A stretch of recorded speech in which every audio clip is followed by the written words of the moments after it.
Hey everybody, LethalFrag here. We're back for another episode of Cooking with Frag. Today we're going to be deep frying chicken strips. Before we get into the actual cooking, we're going to talk a little bit about oil safety and why it is dangerous to use a large amount of oil at home and some safety precautions that you need to take if you're going to deep fry anything. There's a big difference between using an industrial deep fryer in a restaurant and trying to fry something at home. There's a lot more elements involved and you're using a lot less oil, which makes it more unstable. So we're going to go over to the stove cam here. I'm going to show you guys this pot. This is how much oil we're going to use. It's about a half gallon. But as you can see, the oil is only about a third full inside of the pot. This is really important. Oil is very flammable.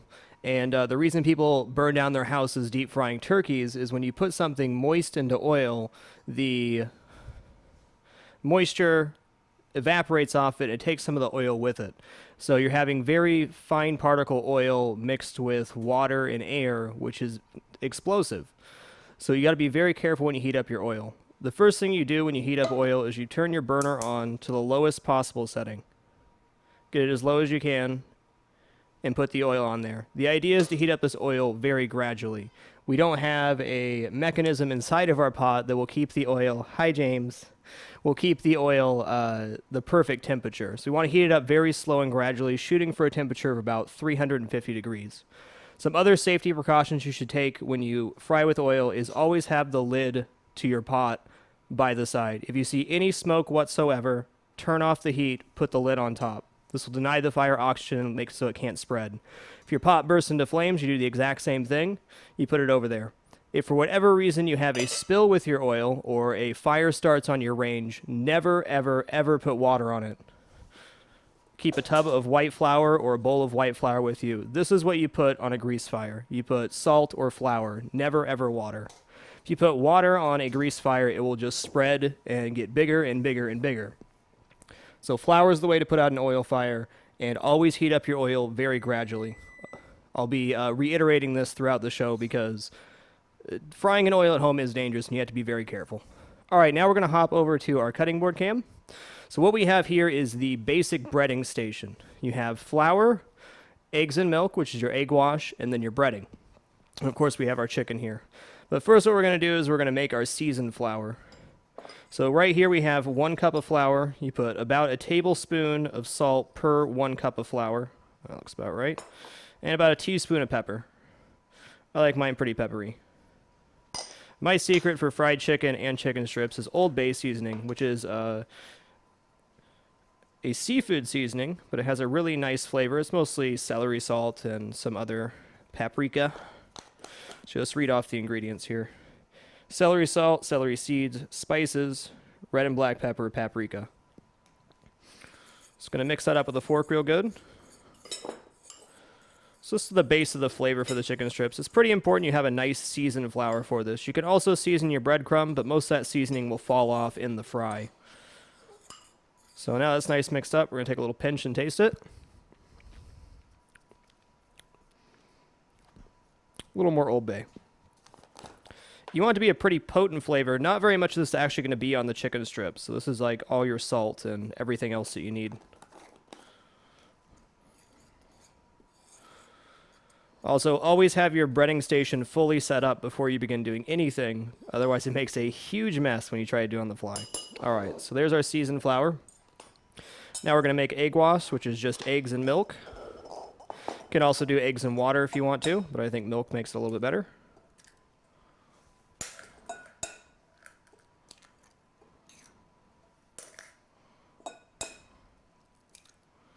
All right, this is how I scramble my eggs, how my dad taught me to do it, and this is how I've always done it. You can go buy an egg beater, but I just use a fork, run it in a circle. The bigger bowl you have for this, the easier it is to do with a fork. Just kind of rotate the bowl back and forth. So what you're looking for here, you don't want any of these white clumps still left in the egg. You want it to be fully whipped. Also, don't add your milk before you do this. It makes it a lot harder to whip out the whites.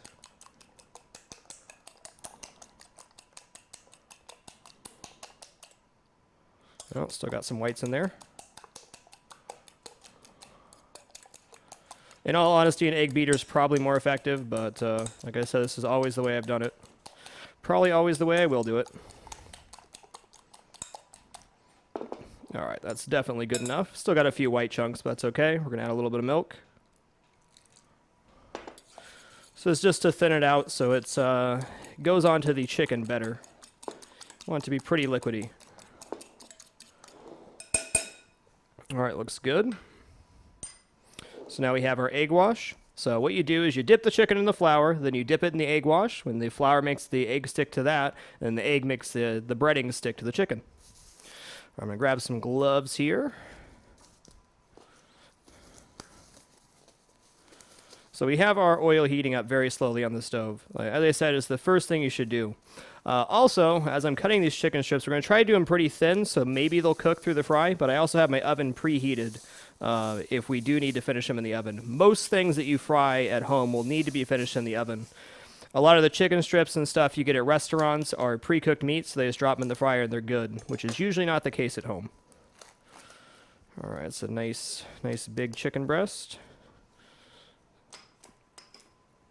All right, so on chicken breast, you got to look for two things. You look in this little curve right here. There's often a little chunk of cartilage or bone. You want to cut that out. There's a nice piece of silver skin there too. Also on chicken breast, this one's not really nicely cleaned, but there's usually a strip of fat going down the edge here that you want to remove as well. So these look pretty nice. We're going to cut out this little side portion with the cartilage and the sinew, so that's not fun to eat. All right, so uniformity is everything in frying. The more consistent you can get the cut of what you're doing, the better you are. We're going to be cutting this on strips this way. You can go for longer strips, but the chicken breast is curved this way, so you're not going to get as consistent. So these will be little baby chicken strips. They will be good, though.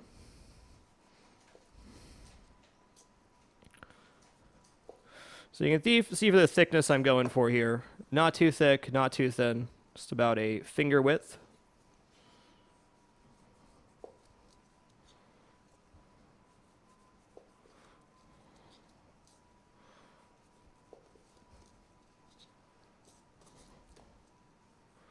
You can fry a lot of different things, but I think chicken strips are probably one of my favorite home things to fry. All right, I think that's about all the strips are going to get out of this breast, and that's all I'm going to do for today. So, we have all our chicken strips here. Before we get started on our chicken strips, we're going to walk over and check our oil, which you should do every couple minutes just to make sure.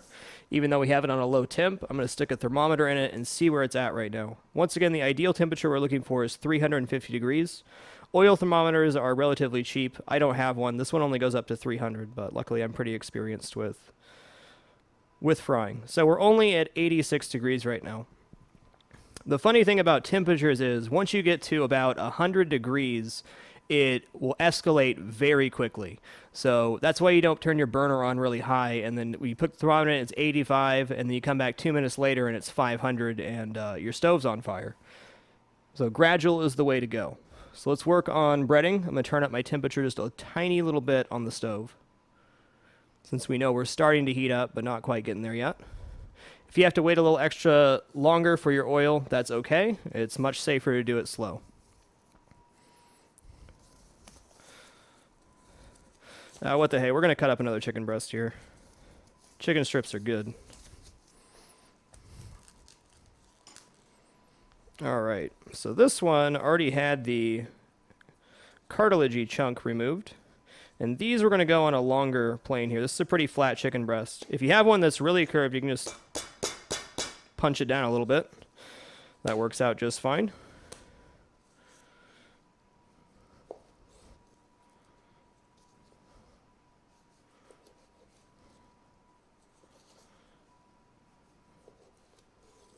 Also, the more consistent you can get your cuts, the better for another reason. It'll make sure everything cooks at the same temperature, and you're going to get a more consistent product in the end. If you have one chicken strip that's super fat and the rest are super skinny, all your skinny ones are going to be dry by the time the fat one's done. All right. So let's go into the breading here. So what you do is you really want to get flour packed onto this thing. You really want to push it down in there, get as much flour in all the little crevices and cracks of the meat that you can. Take it out and give it a pat. I'm going to pat off the extra flour. So that looks pretty good. We're going to do this to all the chicken strips, and then we'll get them all wet, and then we'll bread them all. You want to do one thing at a time here. You can definitely do a couple at a time. Don't need to do one at a time, but the more evenly you get the flour across the chicken or whatever you're breading, the better the end result's going to be.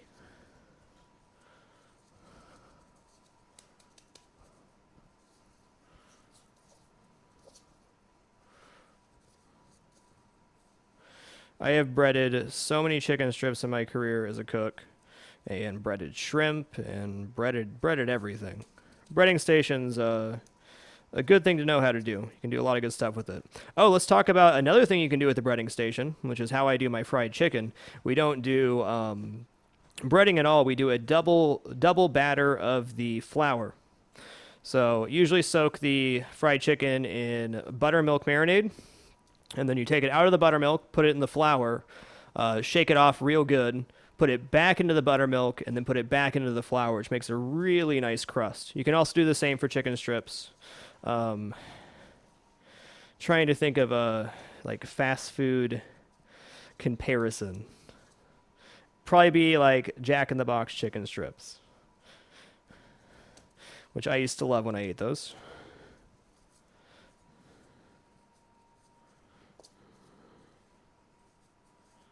So as you can see, this is pretty messy, which is why I say you want to be completely set up before you start. If I was doing this in the kitchen, we'd have a 2-inch hotel pan about as long as this, just full of flour, and you'd toss about 50 of them at a time. But speed's not as important here.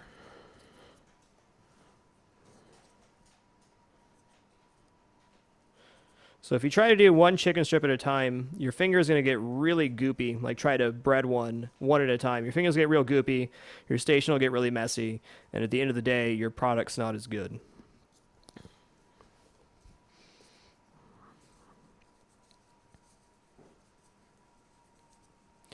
All right, now that we're done with this, we're going to go back and check our oil to make sure. So let's review oil safety one more time. We filled our pot only 1/3 full of oil. We're heating it up very gently. We have the lid for the pot sitting right next to it, so if a fire starts, we can put the lid over it. And we also have white flour next to our station, and just in case a grease fire starts, we can throw flour on the range to extinguish that fire.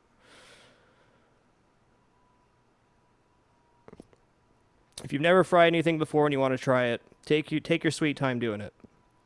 All right, so we're raising pretty fast here. It's going up like a few degrees every couple of seconds. We're at about 125 right now, which is nowhere close to where we need to be, but that's okay. It's getting there. Since I'm going to be able to sit here and baby it, I'm going to turn up the temperature just a little bit more, but we're not going to be turning our back on this pot. Not for long anyways. So we'll bread up about half these strips, and we'll go check our oil again. All right, so now we take our flour dredged strips, dip it in the egg wash, let most of the liquid drain off, then into the panko mixture. And you really want to pack it in there. Alternative for breading, crushed up Ritz crackers make really amazing breading for chicken strips, chicken cordon bleu, you name it. Let's move over here. Just a little dip. I like to do mine at home individually. If you're working in a professional kitchen, there's no freaking way you can do that, but I think it makes a more consistent product. We'll do 2 this time.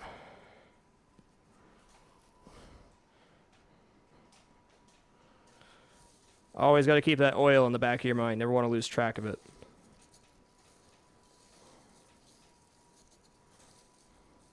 Also, would have served me well to use a bigger bowl, but I didn't.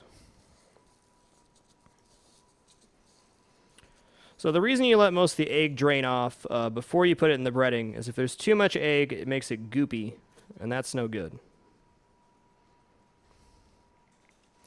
If you ever do lose track of your oil and you see any smoke whatsoever, immediately turn off the burner, take it off the stove, and put the lid on the pot. The odds of it combusting are not that high, to be honest, but if it does combust, you got a pretty big problem on your hands. At the very least, your smoke detector is going off. I'll show a couple other tests for the oil as well when we get there. All right, we're going to do these two, then we're going to check our oil again. We'll come back and bread the rest. Looks like I might need some more panko. Yeah, I can. Okay, so we're going to take our gloves off now. Oil's looking good. So this is panko breadcrumbs right here. It'll just say panko on the box, and that's really all it is just dried bread for bread and whatever. Panko's a very mild flavor, so that's why we season our flour so heavily. It's really just there for the crunch. Okay, now we're going to check our oil real quick. I'm giving the pan a little jiggle here to see how liquidy the oil is. It's definitely getting there. The hotter it gets, the more loose the oil will look. Alright, so we're up to 160 right now. We're about reaching the point where it's going to escalate pretty fast. So we'll finish off the rest of our strips here, and then I'm going to baby the oil with a little higher heat.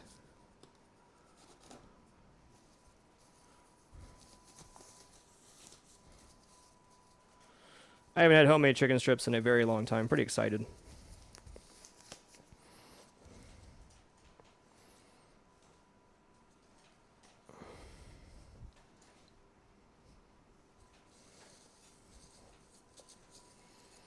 I've managed to contain most of the mess on my cutting board, which is good. That's definitely the goal. Don't have to worry about anything becoming soggy when you're in this phase. The frying will take care of any sogginess that happens. Now, very important, though, that you have your oven preheated ahead of time if you need to finish off in the oven, because if after you fry something it sits at room temperature for too long, you can't recover the crispiness that you achieve with the fry.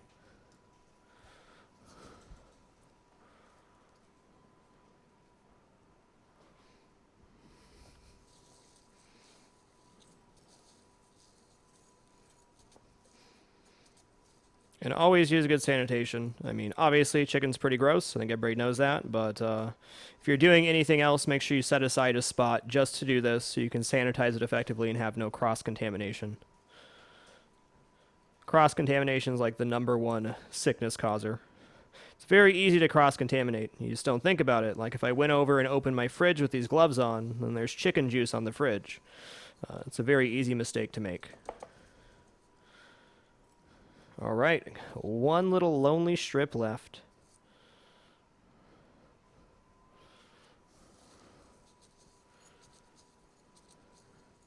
All right, so now we're going to move our breading station over to the sink.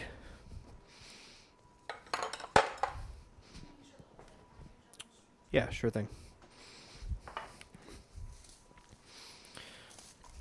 So here's the Old Bay. It also comes in a yellow and red tin, is what you usually see it in the grocery store. It comes in just like a little metal container, more times than not. But got that at Cash and Carry in bulk, because I do love me some Old Bay. It's normally used for like shrimp cocktail seasoning when you cook the shrimp, or like a crab boil. I think it's got a real nice flavor. All right, move these over here. I'm going to clean off my cutting board. This won't be sanitized, but I don't want to be staring at this mess the entire time. And we have time for our oil to cook up. One of the best skills you can have cooking is learning how to clean as you go. The more stuff you can have cleaned off when you end your cooking, the less time you have to spend cleaning. This just comes with practice. When you first start cooking, you find yourself very pressed for time, but as you cook more and more, you'll slowly learn the little breaks and time that you have to do things like clean up your station or, you know, just get rid of dishes. All right, now we're going to go back and check our oil, because we got to be getting close. Ish. Okay, so we've broke 200 here. We're about 220. So what I'm going to do is I'm going to turn the heat up, but I'm not going to be leaving the pot at all. I'm going to be sitting here staring at it, making sure that it doesn't start smoking. The smoking point for most oils is around 500 degrees. Olive oil is 425. Grapeseed oil is 525, if I remember right. And it really varies on the oil. We're using canola in this case, which has a smoking temperature of, I believe, 475 or 500. So there is some leeway there. However, it is very important that your oil is the correct temperature when you put the stuff to fry in it. If it's too hot, it browns too quickly, and you lose the crispiness that you want. If it's too low, what happens is it's a very greasy product at the end of the day because the breadcrumbs, rather than frying on the outside, absorb a lot of the oil, then fry. So it's a lot more greasy and gnarly. But now we get to play the waiting game, and that's okay.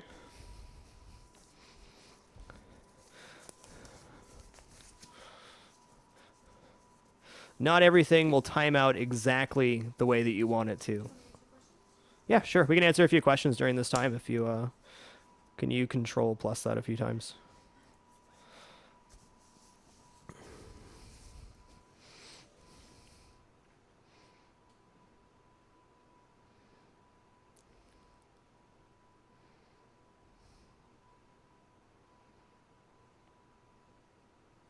$240.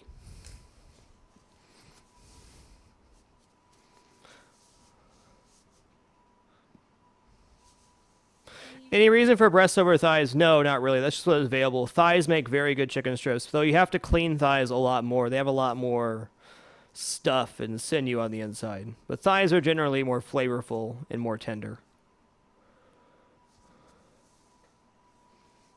Once you reach 350, how do you maintain that temperature as you fry it? It's a really good question. Each time you add something into the oil, it's going to lower the temperature a little bit.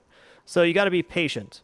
When you fry something, you don't want to add, I'm not going to dump all the chicken strips in there. You want to do 2 to 3 at a time, whatever can safely hold in the pot without them touching. So we're going to do a couple chicken strips at a time, and that keeps the oil a lot more stable. If I dumped all the chicken strips in there at once, they may fry, but it'd probably drop my oil down to a much lower temperature. So you want to do as little as you can, with being time efficient as well. How many times do I reuse the oil? You just kind of keep an eye on it. It'll get kind of brown and it'll kind of smell bad when it gets dirty, but could probably do about twice as many strips in this before switching the oil to have clean oil. That being said, if you've ever eaten fried stuff at restaurants, the oil's probably pretty gross because they fry everything all night. All right, so we're at 270 right now, so we're definitely getting there.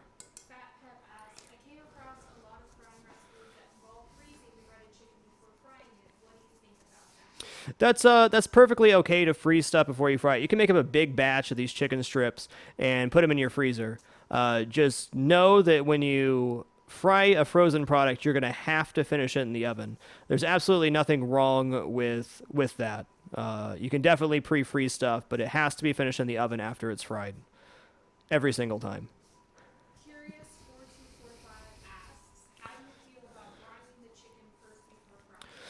How do you feel about brining the chicken? For this application, not necessary. If you enjoy brining the chicken, it can give it a little more moisture and, in some cases, a little more flavor. But if you're doing just chicken strips, really no need to brine. I'd more so use a brine if I was doing like a chicken cordon bleu or something that was a larger piece that was going to be fried and baked to keep it from getting drier.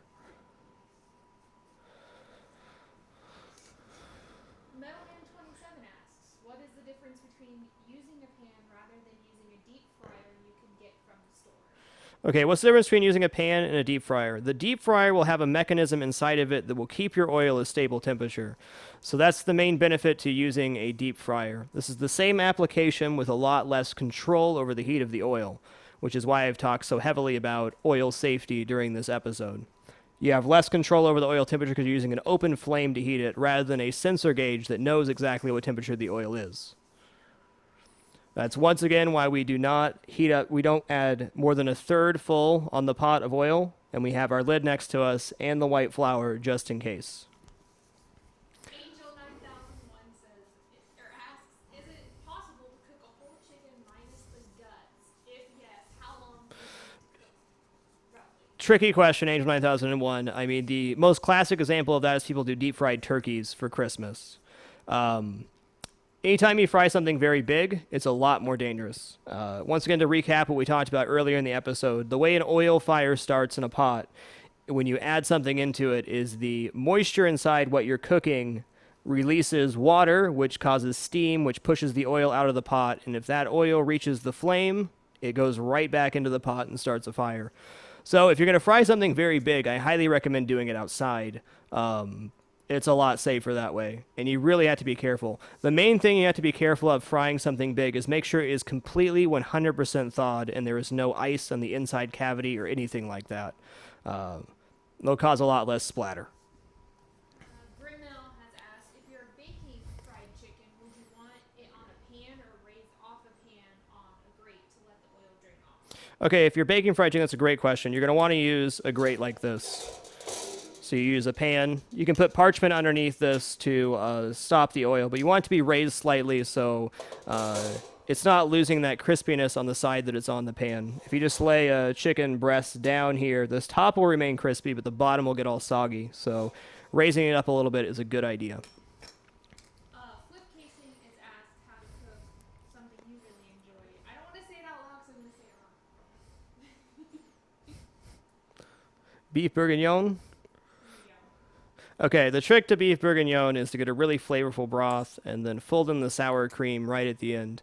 A way you can get a really flavorful broth for beef bourguignon just using stock is you sear your meat cubes that you're using for it in the pan and get a really nice crust on the pan of all that, well, burnt blood and other stuff.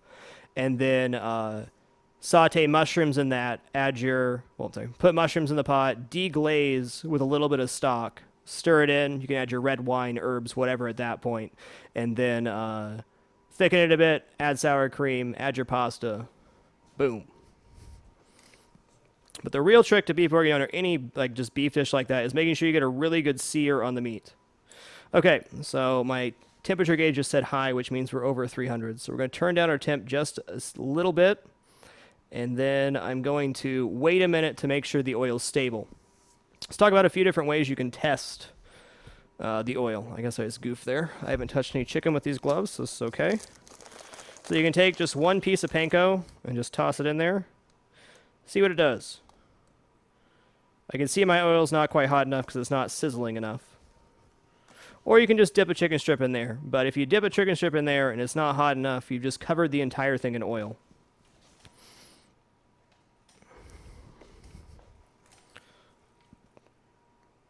As soon as this is ready, we're going to talk about the correct way to drop stuff into oil.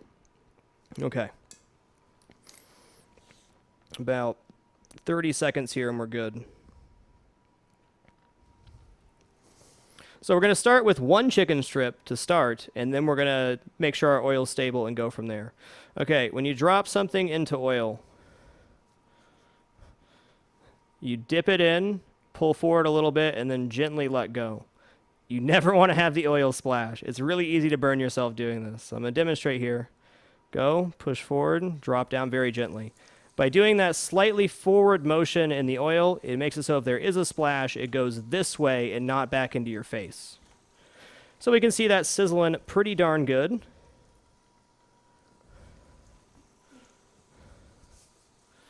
lot of people are asking about the gloves. Like, why do you wear them? Why do I wear gloves? Really habit from working in kitchens. Anytime I'm working with raw meat, especially chicken, I like to wear gloves. So we're going to give this a little poke. So our oil is just about perfect temperature right now. This comes with a little bit of practice, but I can see the amount of bubbles coming off of the chicken is a good amount of bubbles. If you hear a really loud hissing when it hits the oil, your oil's way too hot. If it looks kind of just dead and anemic in there, then your oil's too low. Maintaining your fry temperature at home is like the hardest, which is why we brought it up to temp and then we brought it down and let it sit for a while to make sure we're going to be fine. And we are. While this is going, I'm going to stick my thermometer back in just to make sure we're getting at a good temperature here. Yeah. Turn it down just a smidge. So what you're looking for is a nice golden brown here. We're going to finish this off in the oven anywho, so just looking for that nice golden brown golden brown on the outside.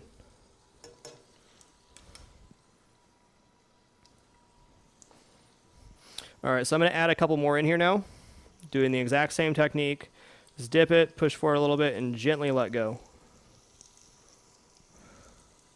So I think about 3 to 4 chicken strips is the max I want to fry in this pot at one time.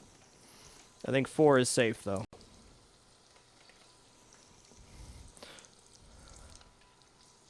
This little guy is definitely done. Now we're going to pull these apart a little bit with the tongs to make sure that they're not touching. If the chicken strips end up touching, there may be an anemic spot on one of them, or they won't fry consistently. So let me talk about this one more time. When you're dropping it in the oil, you push forward slightly and let go very gently. So you just do that motion right there as you're going down. This will keep the splash from coming back at you. If anybody's worked in kitchens, I'm sure you've had an oil burn. They are not fun. They're something you always try to avoid. But when you're working with very hot things, it is in some ways inevitable that you will be burned eventually. The best you can really do is minimize your risks. So my oil's staying a really nice temperature here. I'm going to stick my thermometer in one more time to make sure we're staying consistent. You're seeing me do this a lot, but it's really important that it happens. The real signal that you need to take it off the heat is if you see any smoke whatsoever. But by having too high of a temperature, I mean, there's a pretty wide margin of what you want, 350 degrees versus the 500 degrees it takes to smoke. Anything over about 375 is going to burn the outside of your chicken strips. I'm going to stick a thermo in this piece of chicken just to see where we got to.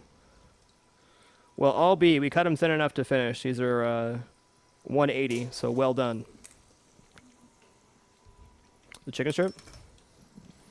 Let's see here. She's looking for a nice golden brown on the outside. Mason Kinder 13 says, I've seen people, family, cook these and they come out rock hard. What's that because of? They're probably rock hard because they're either too thin on the cut or they're overcooked. I mean, that's generally what makes them rock hard.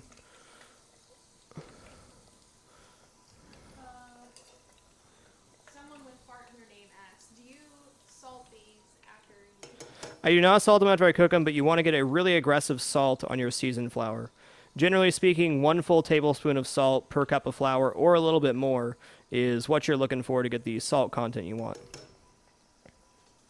So this one's a little thicker, so I'm going to stick a thermo in this one to see if we got to our desired temperature.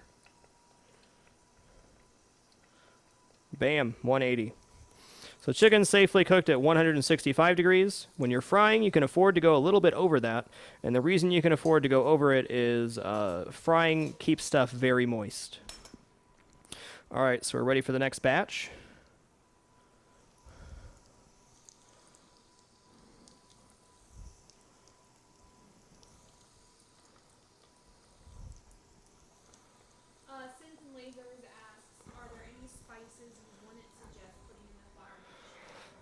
Oh, that's a good question. Not really. I mean, sugar's used sometimes, but really, it's kind of up to you. I like Old Bay a lot for chicken, but I've done some pretty wacky breading stations before, so you have freedom to experiment there.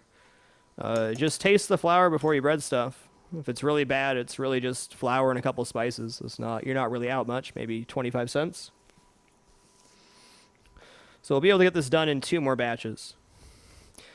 One thing when you're frying, make sure especially if you're new to frying, make sure it's the only thing you're doing.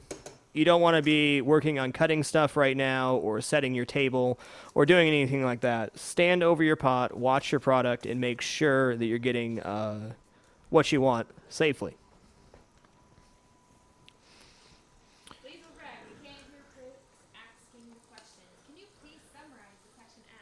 Yeah, it's a good idea. I'll try to summarize. Thank you. Can you show how you tempt the chicken? Sure.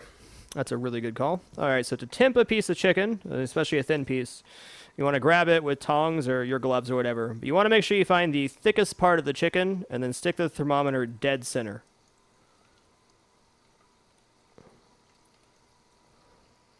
So you always look for the thickest piece. So if you're temping a chicken breast, you put it right into the middle of the chicken on the top. Always go for the thickest. If you're doing something that has bones in it, like a bone-in chicken thigh, you want to make sure that your thermometer is reaching the edge of the bone, because that will always be the coldest portion of the chicken breast. That also goes for lamb chops and all sorts of other stuff. You put your thermometer still inside the meat, but very close to the bone.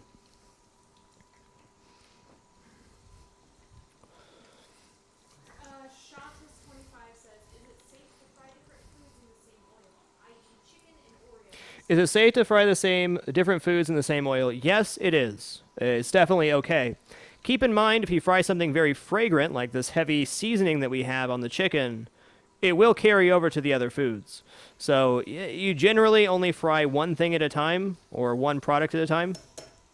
Oh, one thing I forgot to mention, another reason I wear gloves when I'm frying is because if oil gets on your gloves, it is much less painful than oil getting on your skin. It's pretty easy to rip off a glove. Can't do so much with skin. Oh, let's talk about another oil safety thing. If you do get oil on your skin, never try to wipe it off. It'll just cause a very big burn. The best thing you can do is grab a towel and put it on there, or run your arm under cold water right away, or your hand, or whatever it is. But never try to cover and smear off the burn, because it will just make a really big burn instead of a concentrated one. Looks pretty good. Nightmare has asked, so with the double breading method he was talking about, do you double bread with the flour and then the panko, or just the two breadings of the flour? So if you double bread with the flour, you do not do panko. Basically, you go flour, egg wash, flour again, pat it really, really good to get all the excess flour off, and it'll make kind of a crust on the outside. We're going to temper our oil one more time, make sure we're being consistent here. So my temperature's dropped quite a bit here, so we're down to about 300 instead of the 350 I want. So we're going to wait about 30 seconds, and then we're going to add the next batch. Hope you guys have enjoyed this. I was actually really excited to do this episode because I have a lot of experience working on fryers and frying things, and I think it's a good skill to have. Obviously, you don't want to fry everything you eat because it is very unhealthy, but there are some things that just cannot be replaced by a deep fryer. These chicken strips also bake very well. If you're not interested in frying, you can just bread them up just like this and fry them, and they'll be great. What kind of dips would you eat with your chicken strips? What kind of dips would you use? Well, you have your standard ranch, honey mustard. I like sweet chili sauce on chicken strips quite a bit. You can do like a mixture of sweet chili sauce and lime juice. You can do sweet chili sauce and sambal. You got all your standard condiments you can do, but I think sweet chili sauce makes really nice. Also, if you add coconut into your panko breading, it goes very nice with sweet chili sauce as well.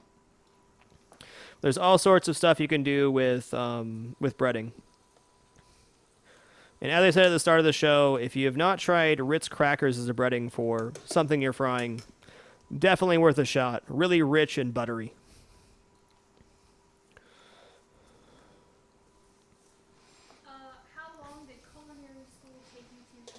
How long did culinary school take me to complete? It took me 2 years to complete culinary school. So I'm just being extra safe here. Raw chicken has a lot of baddies in it. Campylobacter. Salmonella is always the one that gets the, the red flag. But chicken actually has about 7 different foodborne illnesses that can make you feel very ill. Campylobacter and Salmonella being the 2 worst of them. But safety first. If you don't own a thermometer, do yourself a favor and pay $7 for a digital thermometer. It may save your life. Also, if you're new to cooking meats and stuff, having a good meat thermometer, a good digital thermometer is really important. If you've been cooking steaks every day for 10 years, you can easily just touch the steak and know what the temperature is. But to expect a newer cook or somebody who doesn't have years of experience to be able to do that without a thermometer is unrealistic and also dangerous.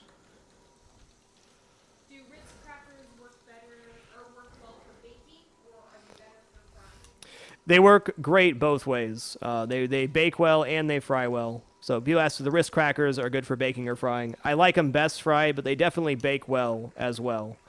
They make a really fine powder, which is more like a crust on what you're doing than an actual breading. All right, so after this batch, we just have one more batch, and then we are chicken fingered up. What is the best way to dispose of the used oil? Great question, and something I forgot to mention. Never, ever, ever pour oil down your drain. Oil is not usually winterized, and what that means is when it reaches a lower temperature, it will congeal. If you pour the oil down your drain, it'll go down your drain just fine. It'll flow down there. But when it starts hitting the pipes that go outside, it'll make a big block of jellied fat, which can plug up your piping. So what you can do, let it cool down fully, pour it into a bag or container and put it in the trash. There's also, depending on where you live, there may be a place to dump oil. Most kitchens have a oil recycling bin too, but the most important thing is never put oil down your drain because it will cause a blockage eventually.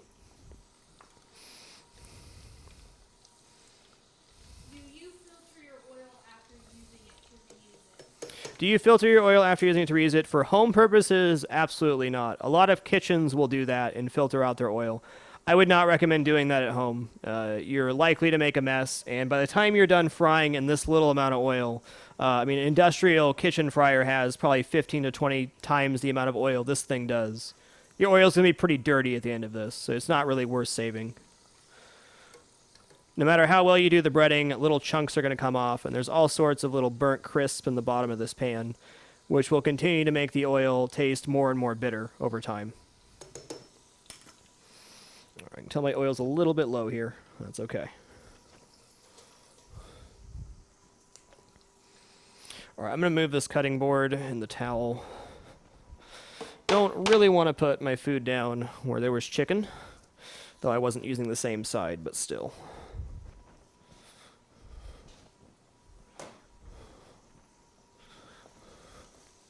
All right, these look pretty good.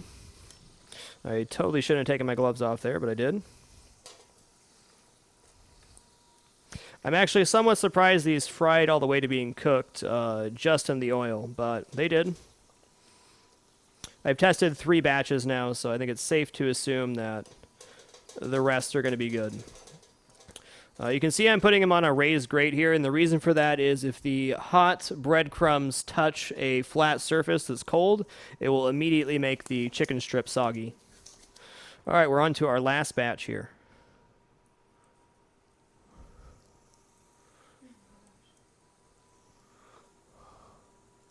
What's the best thing to clean off a surface that's had raw chicken or other meat on it? Well, you can buy sanitizers. You can do like Clorox bleach cleanup would probably be a pretty safe option. Generally for home use, you use bleach-related products, which kills all the bugs that chicken can have.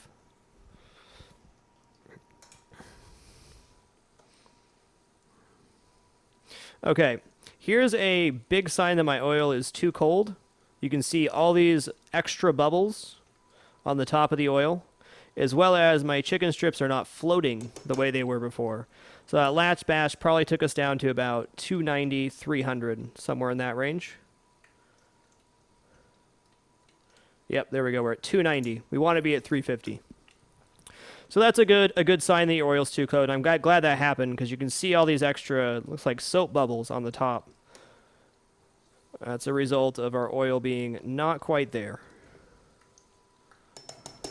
That won't really affect the overall flavor at the end of the day. It could make the chicken strips a little bit drier, or it could make them a little more greasy.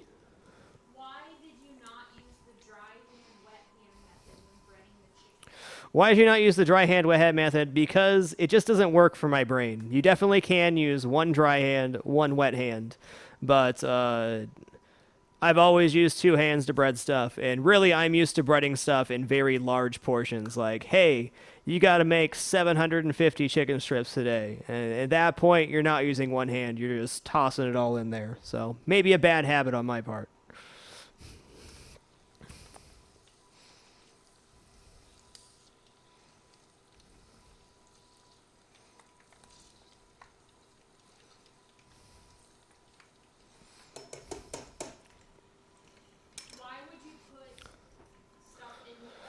Why would you put stuff in the oven after frying if it had not reached a safe temperature to eat? Anything thicker than these chicken strips will probably not come up to temp. Like the chicken cordon bleu I do, you pound out the chicken, but you make a big roll of chicken. And if you fry it, it's still basically frozen in the center, which is why you need the oven. If you're unsure whether you're going to need the oven after you're done frying, preheat your oven first, because if you don't have your oven preheated and these have to sit on a pan for 20 minutes while that happens, you're going to have a more mediocre product, and they're going to have a higher wait time to get back up to that temperature, which makes it for drying, makes it drier and just not as good. So if you have any doubt whether you're going to need to flash it into the oven to finish it off, have it preheated before you even start. Oh, chicken strips, you're so good. Do you use one specific pot for frying, or is it safe to cook in it after cleaning? It's safe to cook it after cleaning. You're going to have to get rid of the oil eventually and then clean it out, but it should not affect the pot at all. For a frying pot, though, you want to look for something that's a little bit thicker. You don't want to heat up oil in a very thin pan because you have much less control over the temperature. The oil on the bottom of the pan in a thin pan could be much hotter than the stuff on the top of the pan. So the thicker pot or pan that you can get to fry in, the better.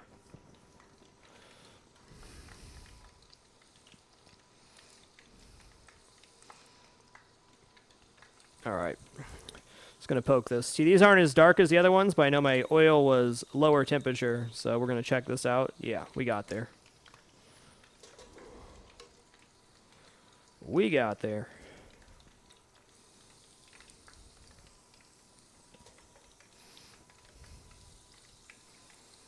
So the very second you pull your last thing out of the fryer, turn off your burner, put on the lid. That's always, you can never forget that, because once the oil has all that panko and stuff in there, it's a lot more volatile. So, safety first. All right, let's plate these up real quick, and then we'll do our outro. Yeah. My chef used to hate how much I changed my gloves. I don't know, it just becomes a habit at some point when you're working in kitchens to rip off your gloves and put on new ones. But they made us wear gloves, so that's that.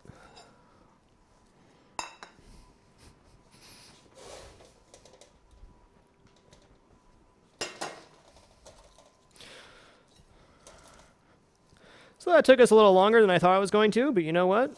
There they are. Fully cooked chicken strips. Oh my goodness, they smell good too. All right, this one's a little thicker. I'm just gonna make sure.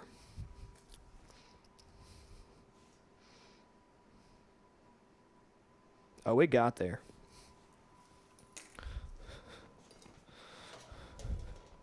So there you are. I really hope that helped people understand how to fry at home if you so do choose to, and more importantly, how to fry safely.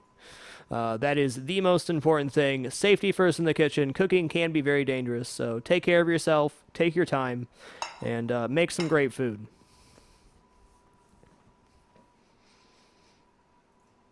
Can I cut one to see what they look like? Absolutely. I'm going to do something I should not do. Well, I got to clean my knife first, which is cut on not a cutting board. So this knife went through raw chicken, so we're obviously not going to cut into our strip with that. All right.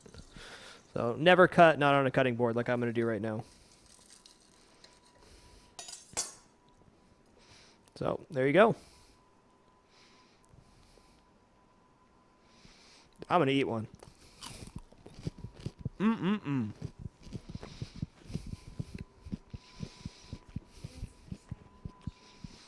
I think so too.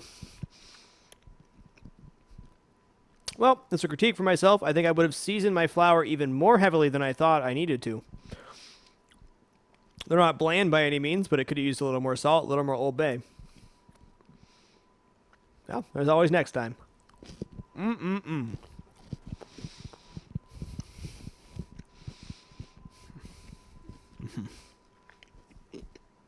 Those are nice.